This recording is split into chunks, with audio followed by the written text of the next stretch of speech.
Venimos chapeando. Chapeando bajito. Bárbara Betancourt. Desde Cuba y para el mundo, para que no le hagan cuentos. Angélica Paredes. Desde el lugar de los hechos, para que usted no se deje confundir. Y Arlín Rodríguez de Rivet. Venimos chapeando bajito, para que ninguna fake news se cuele. A enseñarte la verdad, para que nadie te confunda. Vengo aclarándolo todo. Hola, buenísimos días. Aquí estamos de vuelta con un frío en las calles de La Habana, un calorcito aquí en la cabina, afortunadamente. Y alguien que no promovemos en nuestra presentación, Reinier Eduardo, aquí junto a nosotros. Muy buenos días. Guapísimo siempre, a enfrentar el frío en la calle. Desde la cuarentena que está obligada a observar por orientaciones de su equipo y seguramente de su propia inteligencia. Bárbara Betancourt, buenos días desde la casa. ¿Babi? Sí, buenísimos días. Qué rico estar en la cabina y sí, aunque las temperaturas se están comportando tan decentemente, hace años que no teníamos un invierno tan sostenido. A ti que te encantan los inviernos. Sí, yo paso. Bueno, les aviso, estamos respondiendo la promesa de la pasada semana donde anunciábamos que íbamos a hablar un poquito de lo que se le ha organizado a Rusia y del golpe blando que está montándose contra el gobierno de Putin. Esto es una deuda que tenemos que Reinier nos va a salvar, pero no se me aparte luego que hay ciertos chismecitos por ahí. Hay un chismecito duro, sí, que quiero que lo comentes tú. Bueno, vamos, Reinier, ¿qué es realmente lo que le han tratado de montar al gobierno de Putin en Rusia? Sí, bueno, reiterar los buenos días a toda la radioaudiencia. Mira, llevamos 2 fines de semana seguidos, el sábado 23 y domingo 30, que las diferentes ciudades rusas se han contabilizado, más de 100 ciudades en toda Rusia. Sabemos que Rusia es una gran nación desde el punto de vista territorial, de grandes protestas contra el gobierno de Vladimir Putin. Protestas que tienen un detonante. Es la figura de un líder político, vamos a llamarle así, que cuando usted analiza la figura de ese líder político se da cuenta que es una fabricación, incluso dentro de la propia nación rusa, dentro de los propios nacionalistas rusos, sin esta tendencia política en Rusia, hay cuestionamientos hacia la figura de este personaje, es Alexei Navalny, Alexei Navalny. Alexei Navalny, cuando usted analiza su trayectoria, su recorrido, su accionar en estos momentos, ve muchos patrones coincidentes con lo mismo que nos intentan montar a nosotros. El primer gran patrón coincidente es el tema actual. Grandes protestas para demandar la liberación de Navalny, que en estos momentos está detenido por el gobierno ruso al ingresar a territorio ruso el pasado 17 de junio, y fue detenido porque había violado con su salida del territorio una medida de restricción que tenía. Entonces, desde su detención... Navalny equivale a un Guaidó. Navalny para ponerlo en el contexto latinoamericano.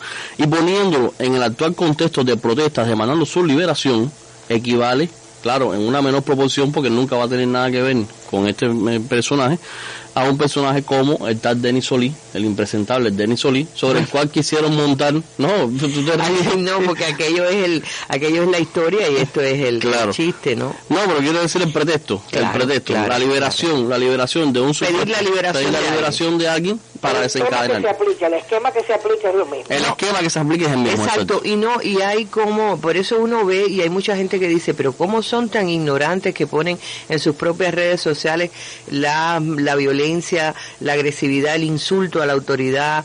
Están buscando que los metan presos, como dice alguien, están queriendo ser víctimas para entonces montar este tipo de demanda. Bueno, ya se sabe que lo de el 27 de noviembre algunos fueron convocados para demandar la libertad de un artista. Ya se sabe cuánto tiene de artista este hombre y lo que se armó en redes, que no llega a...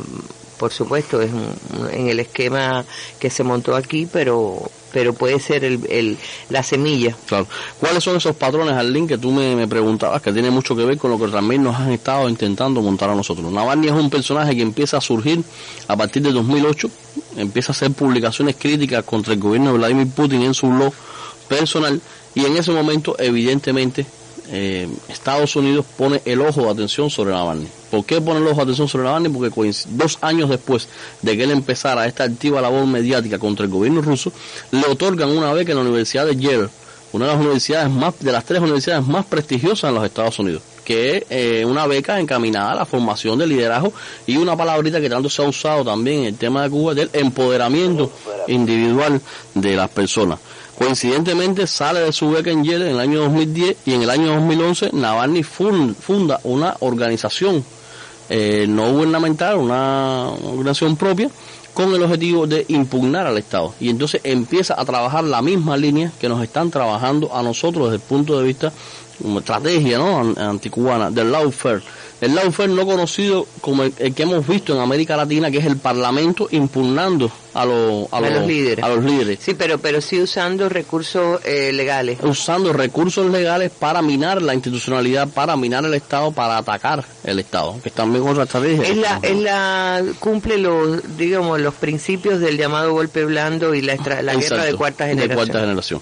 Otro de los patrones está relacionado con las reiteradas peticiones online de Navalny, donde involucra a personas que firmen, que se adhieran a determinados documentos, cartas, toda una serie de cuestiones que también lo estamos viendo muy presente en los ataques contra Cuba en los últimos tiempos y como parte de este golpe blando. Es un personaje que se codea o que apoya determinadas demandas o determinados planteamientos sociales nobles, como el tema de la igualdad del matrimonio igualitario entre personas del mismo sexo, y también para hacerlo más atractivo, como lo hacen con las figuras que nos construyen aquí, es una persona que tiene acceso a escribir en importantes medios internacionales norteamericanos. Aquí hemos visto figuras nuestras que también han construido sobre esa base, y como esos medios también al mismo tiempo le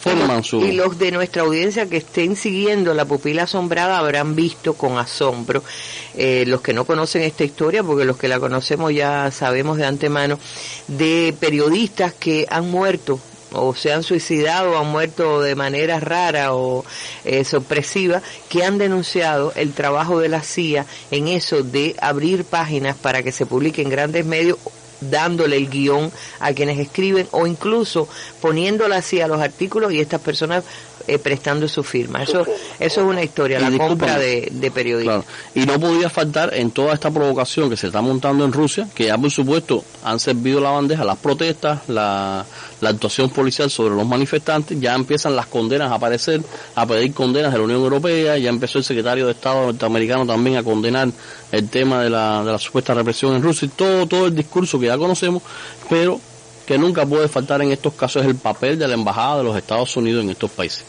Un papel... Y aquí enseñó una pequeña uña. Y aquí enseñó una pequeña uña. La pasada lo comentábamos, donde de manera muy, se puede decir que hasta medio cínica, publica en su página web de la Embajada en Rusia el itinerario de cuáles iban a ser todas las protestas por cada una de las ciudades, supuestamente con el afán de alertar a sus ciudadanos que están en Rusia, claro, diciéndole: en Moscú la protesta va a ser a las 2 de la tarde y va a partir de tal plaza, con literalmente una cita. Literalmente una cita y una orientación a la gente para que se pudiera un poco posicionar en medio de ese escenario. Pues sí, a escala de una gran nación, como explicaba Reinier, de un país que es casi un medio continente, miren cómo se articula tú comentabas y yo decía, bueno, en el caso de Rusia, que hay un rechazo cultural histórico al matrimonio homosexual y las autoridades son reacias a considerar el tema, la protesta es a favor del matrimonio.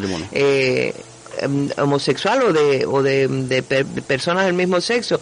Y entonces en el caso de Cuba también han articulado lo contrario, como hay un gobierno, un parlamento a favor de aprobar la libertad de ese matrimonio, claro, entonces se articula. Manipularon a las fuentes que podrían estar en contra. Hay que recordar cómo se trató de, no, es decir, las iglesias llamadas de fundamentalistas que aquí han tenido un papel, pero eso no es el tema de hoy. Yo decía que tenemos un pequeño chisme, si me ayudan ahí desde el audio, esto está circulando en las redes, es de uno de los muchachos periodistas que el pasado 27 de enero, no periodista de nuestros medios, periodista de esos medios muy generosamente financiados desde los Estados Unidos o desde otras partes, desde el exterior. Vamos a escucharlo. mis honorarios por hacer el trabajo de reportero ese día fue aproximadamente entre 150 a 200 pesos, porque no recuerdo ahora con exactitud, dólares.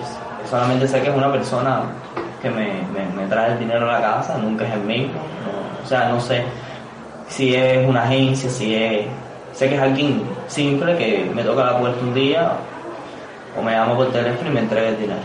Tuve comunicación con la gente de la editorial para saber cómo iba a ser las directas y en qué momento hacer las directas. Con la editora que estaba en ese momento, que bueno, ya mi papá.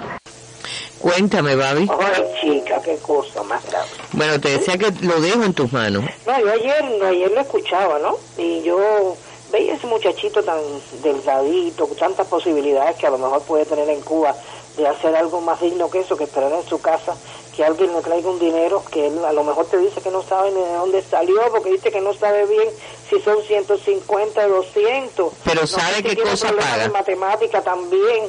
Y lo cierto es que tú decías periodista y decía, bueno, no sé hasta qué punto llamar periodistas a estos que o manifestantes o contrarrevolucionarios, ellos también, porque ellos fueron parte integrante de lo que se apostó para asediar al Ministerio de Cultura. Ya hoy se pueden utilizar esas palabras y decirlo con toda la carga que puede tener cada una de ellas en toda su acepción, porque si bien en algún momento, la primera vez estuvieron en el Ministerio de Cultura jóvenes artistas que tenían verdaderas inquietudes que discutir con las autoridades de este ministerio, ahora los que decían que iban con ese propósito fueron los que citaron a los demás, a los 20 gatos que se concentraron allí, creo que fueron 24, 25, y si de ellos había 9 periodistas, así como este que fue uno de las directas, no sé si hubo más directas, si Tremenda Nota fue el único que transmitió, porque tienen esos nombres así como,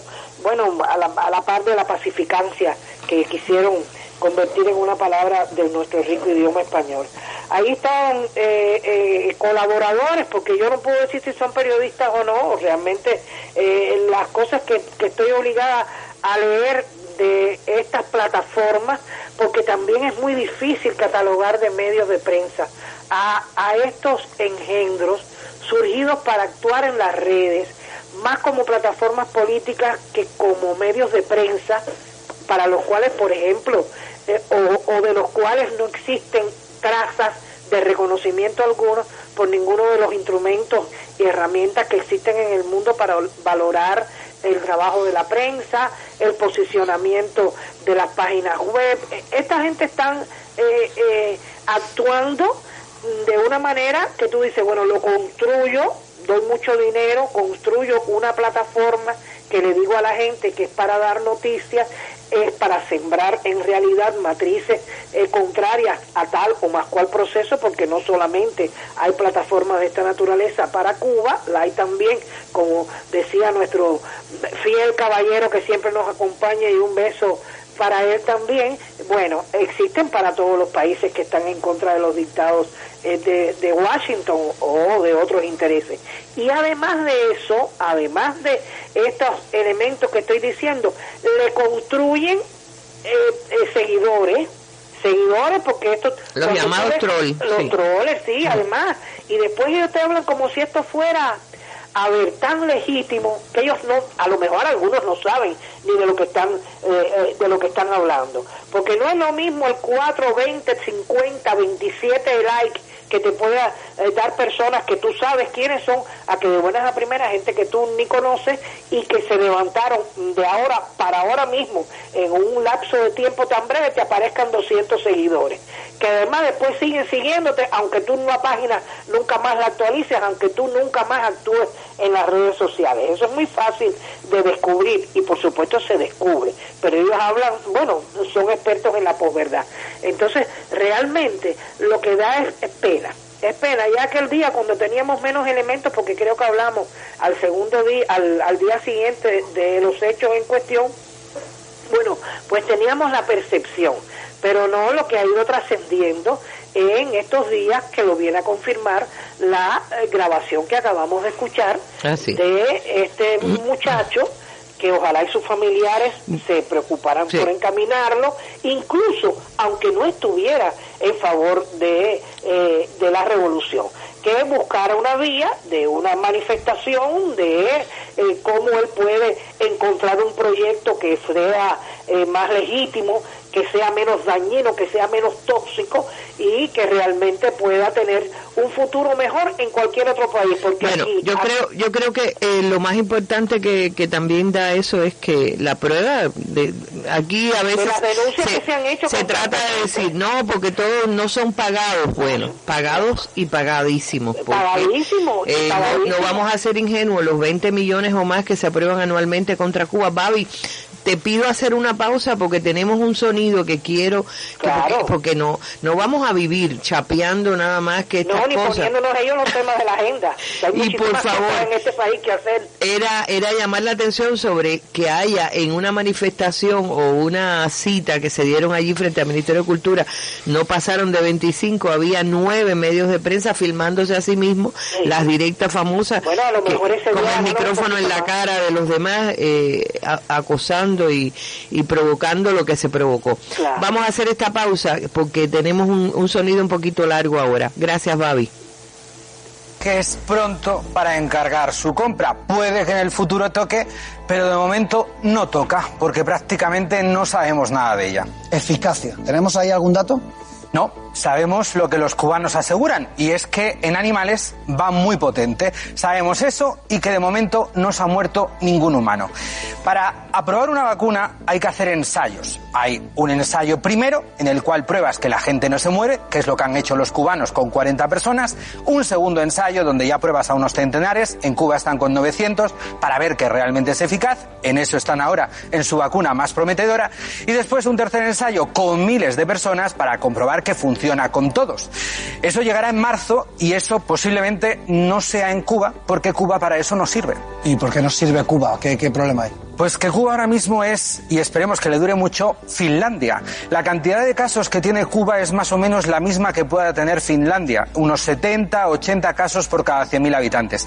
Y para probar la vacuna en el tercer y definitivo ensayo, necesitas que la gente se contagie, necesitas de muchos casos. En Cuba no son muchos, encima tienen pocos casos, pues tendrán que probar en otro país. Y parece ser que están probando en Irán, que tampoco es que oficialmente tengan muchos casos, pero sí son mucha gente, con lo cual hay más posibilidades de contagiarse. Las autoridades cubanas, ¿es posible que hayan dicho que ellos, si les funciona, van a fabricar, van a producir 100 millones de estas vacunas cubanas? Cuba sabe hacer vacunas, Cuba sabe pensar vacunas y Cuba sabe fabricar vacunas. De las 11 vacunas que más o menos se administran cada año en su campaña de vacunación, Cuba fabrica 8 de esas 11. Esos son aproximadamente 4.800.000 dosis que prácticamente la mayoría se hacen en Cuba. Ahora bien, son 4.800.000 dosis al año. Cuba dice que podría hacer 100 millones. Es multiplicar por 20 su capacidad industrial. Y habrá que ver si realmente son capaces de hacer eso. Hablamos a veces de una forma genérica de la vacuna cubana, pero en realidad están haciendo como 4 vacunas cubanas. Sí. La Organización Mundial de la Salud tiene un listado donde incluye aquellas vacunas que considera que merecen ser seguidas, que tienen buena pinta, por simplificarlo mucho. Y Cuba, en esa lista, en la cual hay cerca de 80 que están ya ensayando con humanos, Cuba tiene hasta 4 vacunas ahí metidas. Tiene a la Soberana, que es así como le han puesto de nombre, a la Soberana 2, que es la que está en la fase más avanzada y de la que estamos hablando. Luego tiene a la Soberana 1, que está entre la fase primera y la fase segunda. Luego tiene a la Mambisa, que está en la fase primera y que hace referencia a los guerrilleros independentistas cubanos, más bien a las guerrilleras independentistas cubanas, cuando se independizaron de España. Y luego tienen la última, que es la Abdala, que está en fase primera y que hace referencia a un poema patriótico de José Martí, donde básicamente lo que hace un chico es morir en la defensa, en la lucha por su patria. Wow, mira, lo traje porque me emocionó tanto ver, por fin llegó a un medio, una cadena de televisión española, no una cadena, una televisora española que no sé qué alcance tiene, pero por fin escuchar que alguien reconoce fuera de Cuba que tenemos 4 vacunas y la seriedad y la esperanza que abre y los nombres que tiene. Muy grande, muy grande, muy grande. De repente, sí. Creo que hay que chapear a veces con un poquito de energía positiva y por eso hemos traído este sonido, pero yo decía que esos medios de los que hablábamos ahorita, que nunca ven esto, es lo que distingue, los identifica. Tú puedes, como decía Babi, uno pone en duda que pueda ser periodista quien desconoce lo que es noticia realmente, lo que es un acontecimiento mundial, que es el caso de las 4 vacunas, y trata de desviar la atención del mundo generando una noticia, que ellos son la noticia y son los que firman la noticia, claro. La falsa noticia. Mira, después que tú escuchas este fragmento de audio, tú te das cuenta, te ratifica la falsedad que hay en estos medios. Y lo que tú acabas de decir, cómo ocultan, cómo totalmente omiten la realidad cubana y te construyen, te empiezan a construir realidades paralelas para ocultar eso. Y yo a veces tengo la percepción de que esa construcción de realidades paralelas la están haciendo aceleradamente antes que llegue este proceso de vacunación masiva que ha anunciado el Estado, donde va a ser, por supuesto, otro de los grandes hitos de la Revolución Cubana y les va a doler mucho. Les va a doler y ya les está doliendo ese anuncio. Bueno, y tratar de evitar también que haya acercamientos entre la nueva administración norteamericana. De eso podemos hablar el próximo jueves, porque se trata, a veces usted dice, bueno, si son esos medios tan sin importancia que nada más están en las redes, ¿por qué nos llaman la atención? Sencillamente porque a partir de un ruidito en el sistema se amplifican los grandes medios norteamericanos y luego se justifican políticas de agresión a largo plazo contra Cuba. Es el tema, y como se articula con Europa, es otro tema que hay que comentar. Señores, hasta el jueves que viene, Babi, a guardarse los que tenemos algún tipo de riesgo, pues a protegernos, que está bien fuerte el contagio de la COVID-19. Hasta el jueves, familia.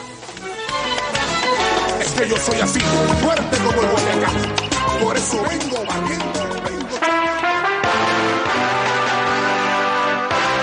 La radio cubana, un sistema de emisoras al servicio de la comunicación. Sonido para ver.